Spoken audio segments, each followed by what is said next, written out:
आणि मूर्ख महाराज लोकांनी परमार्थाचा नाश केला का काय केला? नाश केला नाश केला. किती जास्त जर परमार्थाचा नाश केला असेल तर महाराज महाराजांनी. बरोबर आहे. इथं येऊन बी देव कळून घ्यावा तर खाजू यायली. मग यातली शक्ती दिसली का हे दिसलं? हे दिसलं. कुठल्या तरी तुकाराम महाराजांनी अभंगात सांगितलं की सर्वश्रेष्ठ तिन्ही चारी तीर्थापेक्षा आपलं पंढरपूर श्रेष्ठ आहे. ते कसं काय बरं मग? पंढरपूर श्रेष्ठ कारण हा कारण पंढरपूर म्हणजे तिथं साधू संत येत असतात. कारण इतर तीर्थाच्या ठिकाणी साधू संत नाहीत. कारण इतर तीर्थाच्या ठिकाणी देव आहे, पण संताच्या संगतीमध्ये देव कळत असतो. कारण एखाद्याचं लग्न व्हायचं असलं तरी मधात्री लागत असतो. हा बरोबर. काय लागतो? मधात्री. तसं देव कळण्याकरता देवाकून देव कळत नसतो. देव कळायचा असला तर संत लागत असते. डायरेक्ट कळू शकत डायरेक्ट देव कळत नाही. बाबा शूटिंगचा डायरेक्ट देव कळत नाही. देव कळायचा असलं तर संत लागते. संताच्या माध्यमातून देव कळत असतो. कारण या वरात जर फुसकी बायको करायची असली तर मधात्री लागत असतो. बरोबर. हा दृष्टांत. बरोबर. कोण करायचं असलं तर बायको तर मधात्री लागतो. तसं देव कळायचं असलं तर संत मधात्री लागत. म्हणून महाराज म्हणले की देव सारावे परते संत पूजावे आरते. अरे देव भेटला तरी त्याला म्हणा तोही गरज नाही, मला संत पाहिजे. का पाहिजे? अरे तुझ्यामुळं संतामुळं मला तू कळाला, तुझ्यामुळं तू मला कळाला नाही. डायरेक्ट कळाला नाही. संतामुळं मला कोण कळाला? देव कळाला. म्हणून मी संताचं भजन करीन, संताचं. म्हणून महाराज म्हणले पंढरपूर मध्ये संत भार पंढर कीर्तनाचा तेथे असे देव बा. संताच्या संगतीत देव नाचतो, पण संताशिवाय कळत नाही. बरं कोणामुळं? संताशिवाय कळत नाही. म्हणून खरे जे संत आहेत त्या खऱ्या संताच्या संगतीतच परमार्थ लक्षात येतो, देव लक्षात येतो. मोक्कार महाराजाच्या संगतीत देव कळत नसतो. आता दुसरी गोष्ट अशी होती बरं का, की जी तरुण मुलं आहेत ना, म्हणजे अजून त्यांना अजून खरं सांगायचं म्हणजे हरिपाठ अजून येत नाही, तर त्यांनी हा वारीत येऊन हे हरिपाठ किंवा नित्यनियम हे कसं केलं पाहिजे त्यांनी? कारण ज्याला मनुष्य देह भेटला, ज्याला शरीर भेटलं त्याला कळतच असतं. ज्याला डोळा आहे त्याला रूप कळण्याचा अधिकारच. डोळा म्हणलं की रूप. मग गाढवाला जरी डोळा असला तरी त्याला रूप. मनुष्य देहात तरुण पोरं जरी असले त्याला अक्कल असल्यामुळं शब्दाचा अर्थ ध्यानात येतो. आकलीने शब्द कळत असतो. मग त्यांनी अक्कल परमार्थात वापरावं, तुकाराम महाराजाच्या दिंडीत वापरावं, हरिपाठात वापरावं. देवाची द्वारी उभा क्षण भरी. देवाच्या द्वारात जर उभा राहिलं तर ते नाही मुक्तीचारी. देवाचं दार कोणतं? हे मनुष्य देह, हे द्वार आहे. इतर देह हे भितड आहेत. इतर देहात हे काय आहेत? भितड आहेत. आणि हे दरुजे आहे. आणि ह्या दरुज्यात आल्यावर देव कळत असतो. पण इथं येऊन बी देव कळून घ्यावा तर खाजू यायली. देव कळून घ्यावा तर खाजू यायली. एखादा आंधळ जर भिताडीच्या कडीने चाललं, त्याला दरुज्यातून निघायचं तर त्यांनी भिताड सोडावं का? मग दरुज्यातून निघायचं असलं तर त्यांनी भिताड धराव. पण खाजू आली आणि बरं खाजू तर आली तर उभा राहून खाजाव. चालता चालता खाजू लागला, दरुजा निघून गेला. तसं मनुष्य देहात आलोत, वारीत आलो तर ना आपण हेच गोळा करायलो. म्हणजे थोड्या क्षणाचा सुद्धा त्याला विलंब नाही केला पाहिजे. हा येथे महाराज म्हणले काय खाजवायचा विषय लांब हा होते. थोडासा वेळ सुद्धा वायाला नाही झाला पाहिजे. थोडासा वेळ सुद्धा वायाला नाही. कारण मनुष्य देह मिळाला, पुन्हा देह मिळणार हाची जन्म पावसी. हे तो न घडे सायासी, न घडे उपाय घडो आले. न घडणारे उपाय घडला आणि हे पुन्हा घडणार नाही. आणि इथं येऊन मनुष्य देहात येऊन भजन करता येतं. संसार तर कोणत्या बी देहात, कोणत्या देहात लेकरं बाळ होत नाहीत, कोणत्या देहात बायको भेटत नाही. सगळ्या द्या. आणि इथं येऊन बायको करता लुसलुस कराव का? इथं येऊन देवा करता लुसलुस करावं. कशा करता? हा जन्म परत नाही. परत नाही. मग परमार्थ निस्वार्थ करावं का स्वार्थीपणाने करावं? निस्वार्थ. आणि महाराज लोक आता परमार्थाचा जास्त जर परमार्थाचा नाश केला असेल तर मारायचा. महाराजांनी वकिलांनी भांडणाचा नाश केला. वकील भांडणं निपटी देत का वाढीत येत? खरंय. डॉक्टरांनी आरोग्याचा नाश केला. आरोग्य लांबिलं का नीट केलं? डोक्याची गोळी घेतली तर पोट दुखत, पोट घेतलं तर छाती दुखत. मग आरोग्य नीट केलं का लांबिलं? वकिलांनी भांडणं वाढिले का निपटिले? आणि मूर्ख महाराज लोकांनी परमार्थाचा नाश केला का काय केला? नाश केला. किती केला पाहिला नाही का आपण? खरंय. परमार्थाच्या देवाचं देव पुढं केला आणि पैसे लुटिले. आणि साधू संत म्हणले देव आहे रोकडा, तीर्थी धोंडा पाणी, देव रोकडा. संताच्या संगतीत देव रोकडा आहे. आपल्याला नगदी आहे ना, आपल्याला वाटतं मला देव कुठं आहे कसा. अरे देव आपण आहोत असं ध्यानात घ्यावं. ज्याला कळतं त्याला देव म्हणावं, जे पळतं त्याला अग्नी म्हणावं. मग आपल्याला कळतं का नाही? आपल्याला कळतं म्हणजे माणसाला कळतं असं वाटतं. आता हे आवाज मोठा व्हायला याच्यामुळे व्हायला की याच्यामध्ये चार्जिंग आहे म्हणून व्हायला. चार्जिंग. याच्यामुळे सेल आहे. याच्यात काय आहे? सेल आहे. सेल आहे का याच्यामुळे झाला. मग यातली शक्ती दिसली का हेच दिसलं? हे दिसतंय. हेच दिसलं. शक्ती दिसली. मग हे दिसलं का यातला जाणणारा दिसला. मग जाणणारा आता नाही का इथं नाही? आता आहे इथं. देव मरत नाही. आणि जो मरत नाही त्याला देव म्हणा. बरोबर आहे. देव कोणाला म्हणाव? आपल्याला मरा वाटतं का? नाही होत. मरा वाटतं का? मरावं लागतं. लागतं. लागतं. मरा वाटत नाही. आणि मरण शरीराला आल्याशिवाय राहत नाही. आणि जीव कधीच मरत नाही. जीव कधीच मरत नाही. जीव न देखे मरण, धरी नवी सांडी जीर्ण. जीव मरत नाही, मरणाला पाहतो. बालपण मेलेलं पाहिलं का नाही? तरुणपण आलेलं पाहिलं का नाही? पाहिलंय, बरोबर आहे. मग मेला का जन्माला? नाही. न जन्मनं न मरणं हे आपलं स्वरूप आहे. ते आपलं काय आहे? स्वरूप. स्वरूप आहे. त्याला तर देव म्हणा. मग देव दूर आहे का दुसरा आहे? काय तुकाराम महाराजांचं स्वरूपावर एक प्रमाण आहे, माझ्या लक्षात नाही.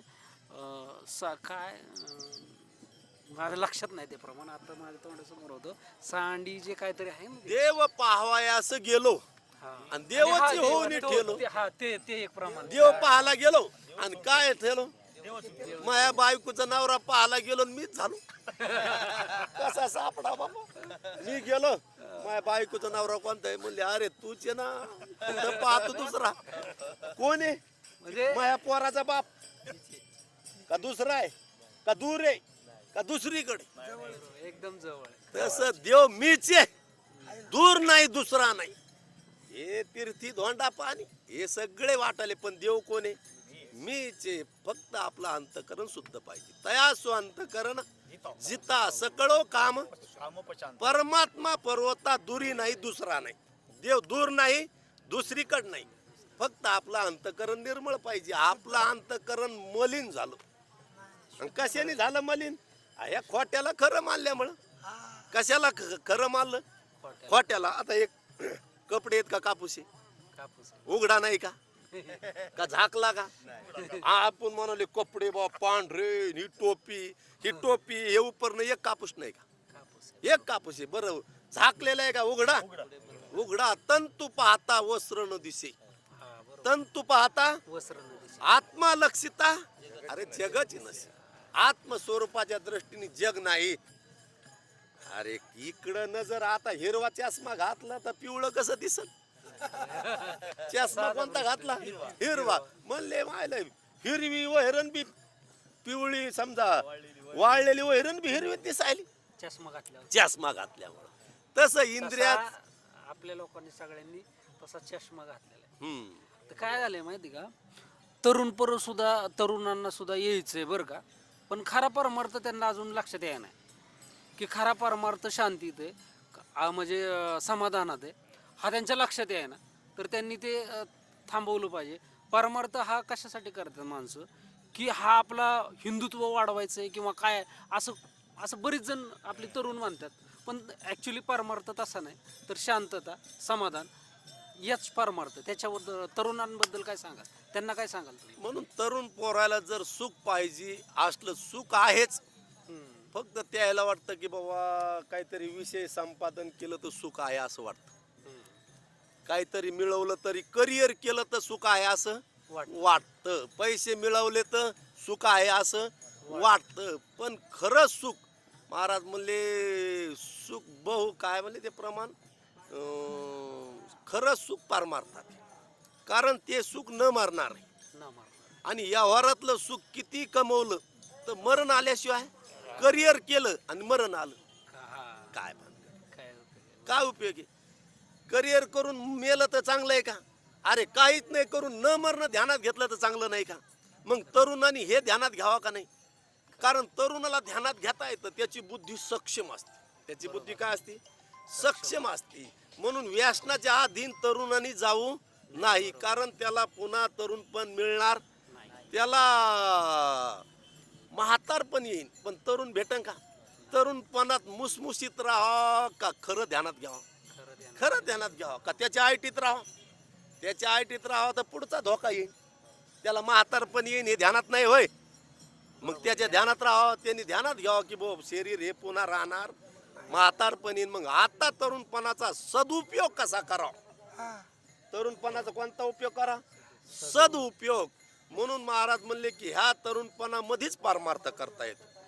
जसं तरुणपणात आपल्याला काना वचनाचे भेटी सवेची वस्तू होऊन उठी, काना वचनाची बोललं की कळतं,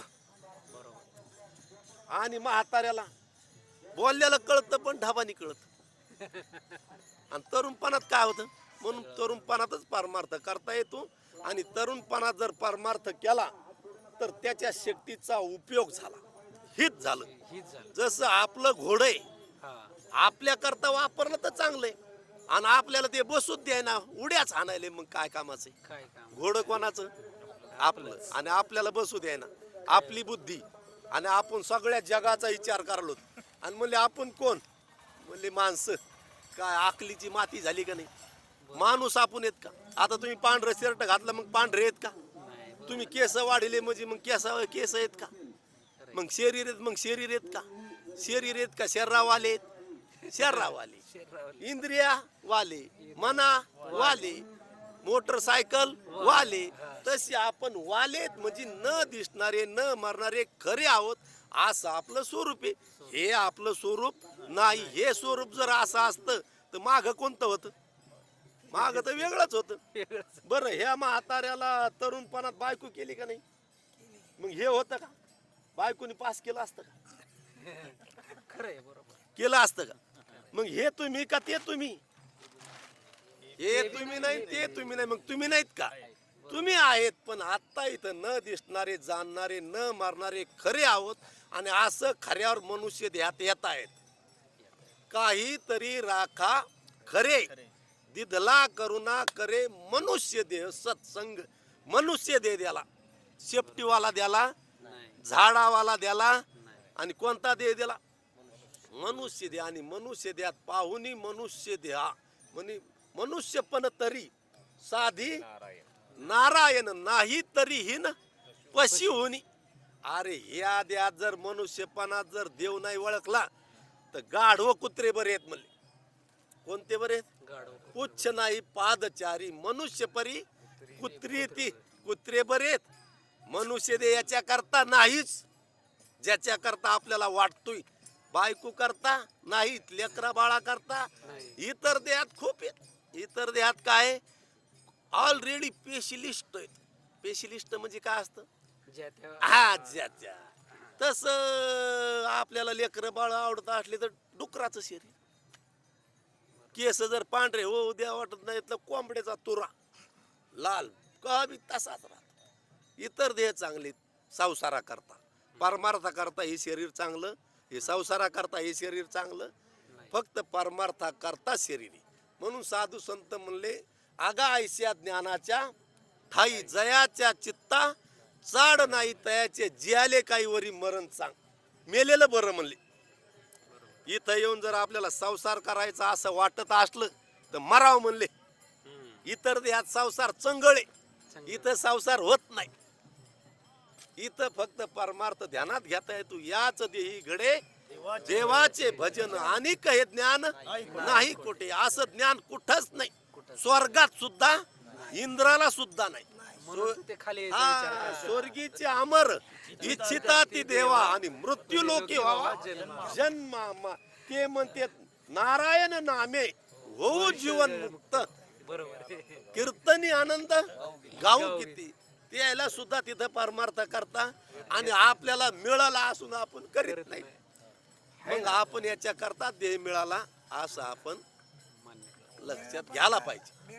तर आपल्या चॅनलवर तर खरं आहे ना, हा योगायोग असेल निवता काय असेल, मी बऱ्याचशा बाईट घेतो आणि बरेचसे मी कीर्तन ऐकतो. म्हणजे ते शूटच आमचं असतं, त्यामुळं माझे तुमच्या सान्निध्यात असल्यामुळं माझेही काही प्रमाणे पाठ होतात, काही ऐकतो, काही ध्यानात राहतात आणि ते पाठ करायची गरज नसते, कधी कधी ते आपोआप ध्यानात राहतात. त्याच्यामुळं मला तुमच्याशी बोलून खूप भारी वाटलं बरं का. आणि ज्ञानाच्या गोष्टी लोकांना कळल्या पाहिजेत, परमार्थ कळला पाहिजे. आणि माझं आणि तुझं करण्यात काय अर्थ नाही, फक्त परमार्थ केला पाहिजे. आणि ह्यांनी सांगितलं की तरुणपणातच कसा परमार्थ केला पाहिजे, म्हणून मी आजचा प्रश्नच सगळ्यांना तोच विचारतोय की बाबा तरुणपणात आपण काय केलं पाहिजे, तरुणांना काय संदेश दिला पाहिजे. हा आज दिवसभर तोच सगळ्यांना प्रश्न होता माझा. आणि तुम्ही खरंच मला खूप छान बोललात, त्याच्या बद्दल खूप धन्यवाद तुमचे.